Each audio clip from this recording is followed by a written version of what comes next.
Okay. What is your name? My name is Derrick Hudson. What race do you identify with? African American. Where were you born? Milwaukee. Tell me 3 facts about yourself, please. I'm gay. I'm black, and I'm a former minister. Okay. So you've lived in Milwaukee your whole life? No, I lived in Chicago for 10 years, and I lived in Minneapolis for 3. Did you go to college? I sure did. Where? I went to college in Minneapolis and in Deerfield, Illinois. And no, I didn't graduate. That's okay. What do you do for a living and why? That's a good question. I am currently self-employed, doing some carpet cleaning and domestic work. And that's because there was a company downsized and I got let go. Do you feel your race is an important part of who you are? Extremely important. Do you want me to say why? Yeah, do you want to elaborate on that? Because it identifies who I am and the history of my people on how I got to where I am now. How do you think race affects the city of Milwaukee and the people who live here? Race is a big issue in the city of Milwaukee. We think that Milwaukee is the most segregated city in the United States. And it truly negatively affects our city. What is the definition of equal privilege? Equal privilege. That everyone has.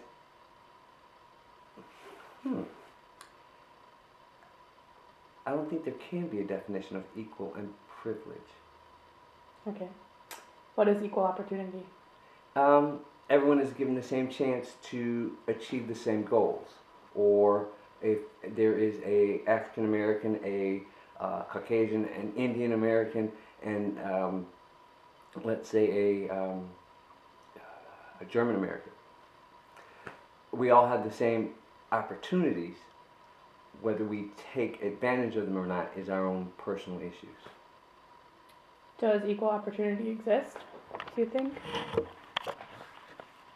Yes and no.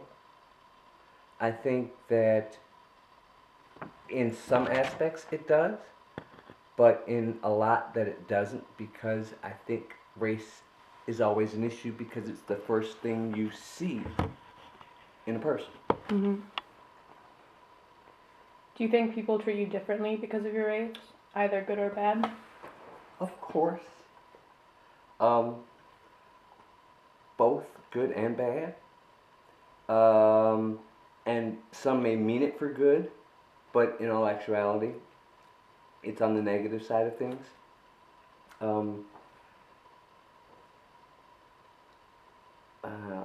Maybe we'll come back to that. Okay.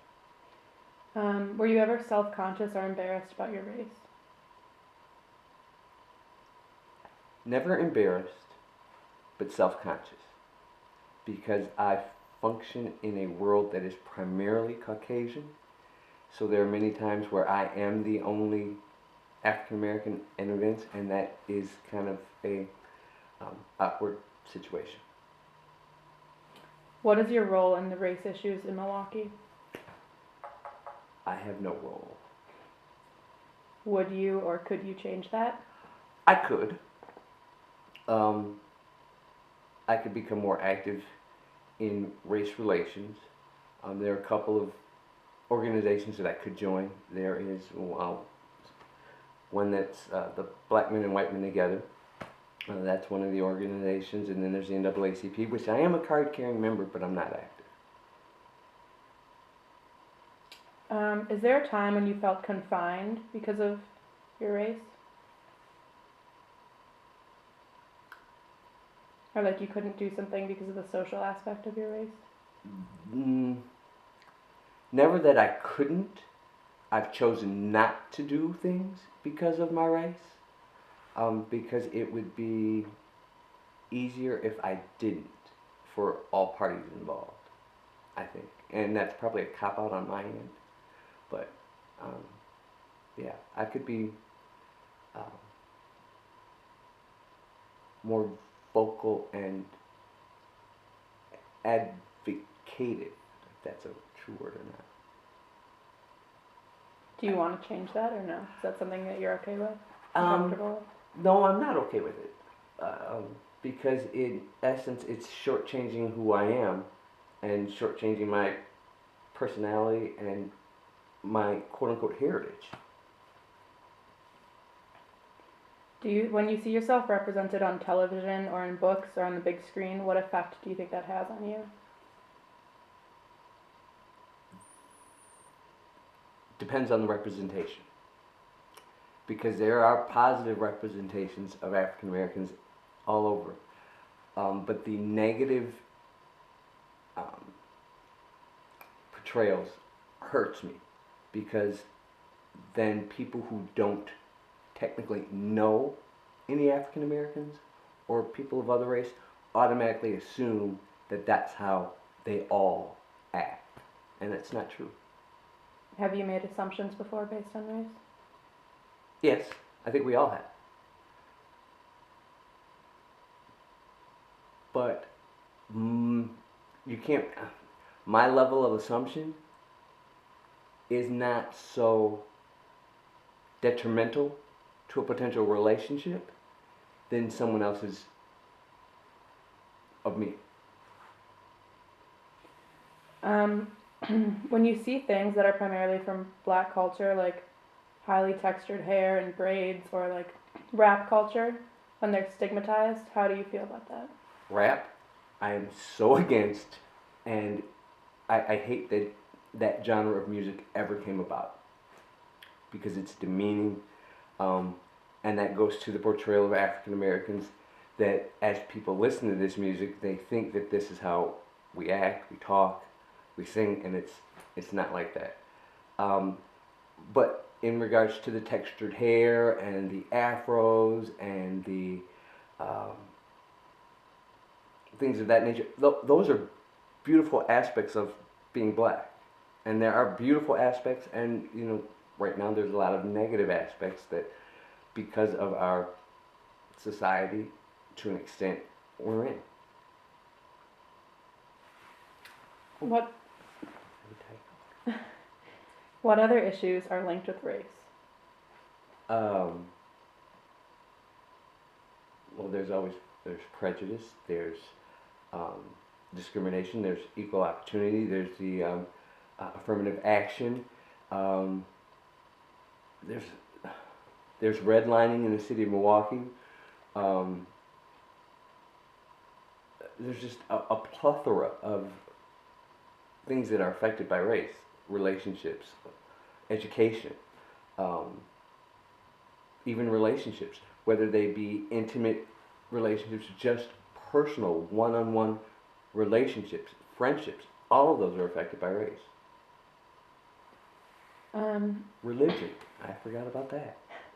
When you bring socioeconomic status into the equation, how do you think that compares with race or affects racial issues?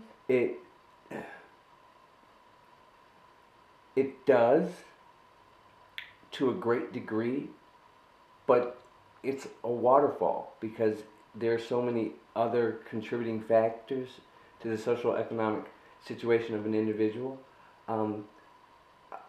There's the glass ceiling for black people, just like we have the glass ceiling for women, but people just don't go that far when they think of socioeconomic opportunities and investments and situations.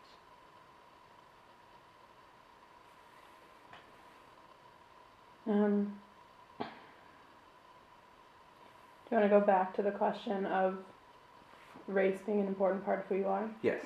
So here's a story, and I think you know this story, but it's still 7 years later, it still bugs me. My partner and I were out with a group of friends, so I was the only black guy there.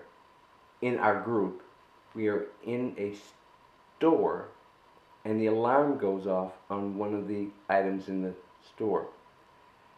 And my partner says the black guy did it. And of course, me knowing the situation and knowing the mindset of most people, because I've worked in retail, and the manager automatically just looked at me and assumed almost to the fact that I did do it, but I wasn't near the item.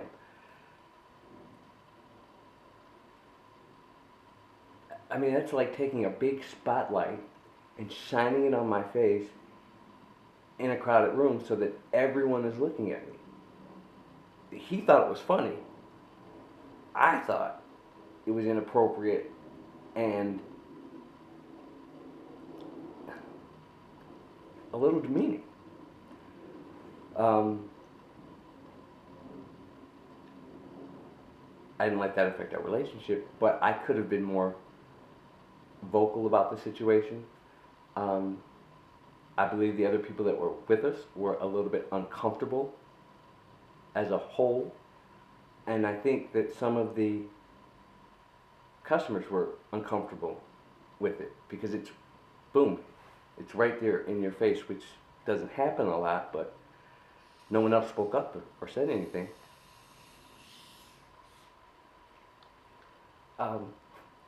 I was in grade school and I had a friend who was my best friend, and I had gone to a lot of bar and bat mitzvahs, and so I am at his bar mitzvah and I'm reciting some of the Hebrew, and his grandmother goes to his mother, "Is he an Ethiopian Jew?" Why did it have to be Ethiopian? Couldn't it have been just, is he Jewish?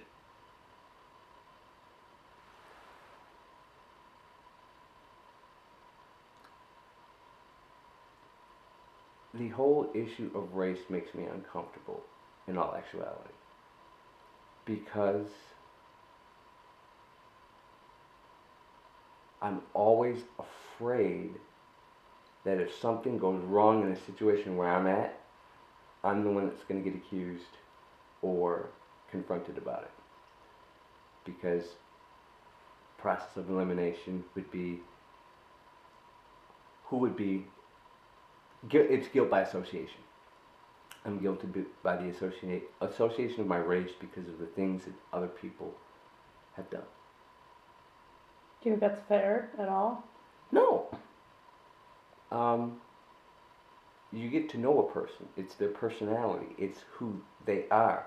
It's not one single characteristic that defines who I am. Being black is part of who I am, but it's not who I am. I'm Derrick, I'm Anthony, I'm a son, I'm a lover, I'm a friend, I'm an uncle, I'm a teacher, I'm a preacher. All those make up who I am, so you can't, I don't like it when I feel that I'm being prejudged based upon the color of my skin.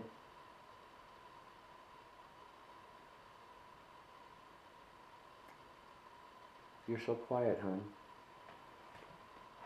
You're very articulate. I should be. I went to, if you're familiar, where you're from, I went to Mapledale, Indian Hill, in Fox Point. I went to Marquette High. I went to the University of Minnesota. I went to Deerfield International, or Trinity International University in Deerfield. I come from, my mom is a retired public school teacher. My dad was third in charge of sanitation. My brother is director of sales and services for the Minnesota Twins. I come from a group of, my family's educated. I don't talk like the quote unquote everyone thinks as the typical black person. Has anyone ever told you that you talk like a white person? Of course. I've been told I talk like a white person. I've been called an Oreo. How did you respond to that? Well, the Oreo comment, I said I am what I eat, and kind of left it like that.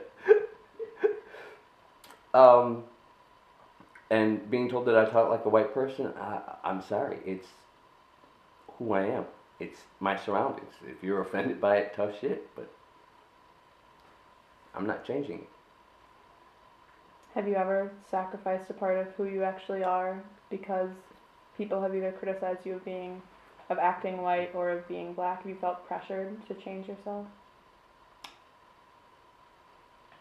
Um,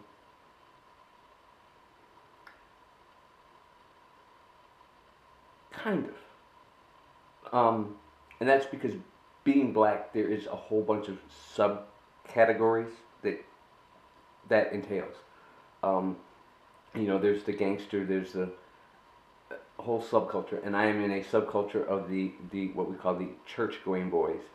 Um, so there are times where our religious activities are different, and people of different ethnicities don't understand that.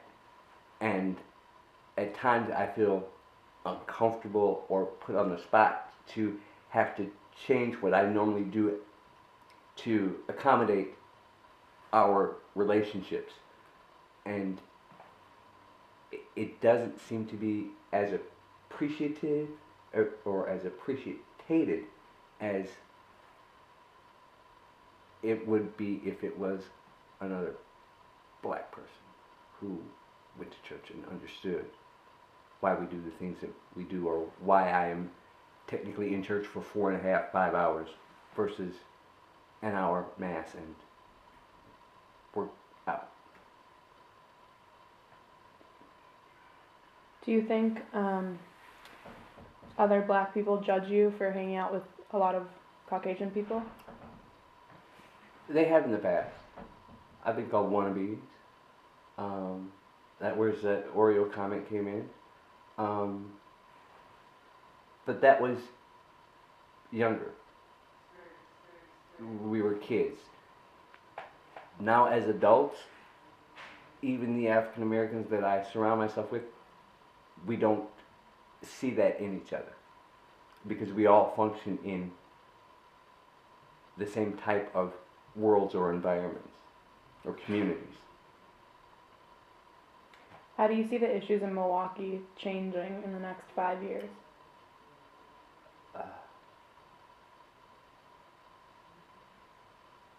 For the worst. I don't think we've hit rock bottom with this race issue.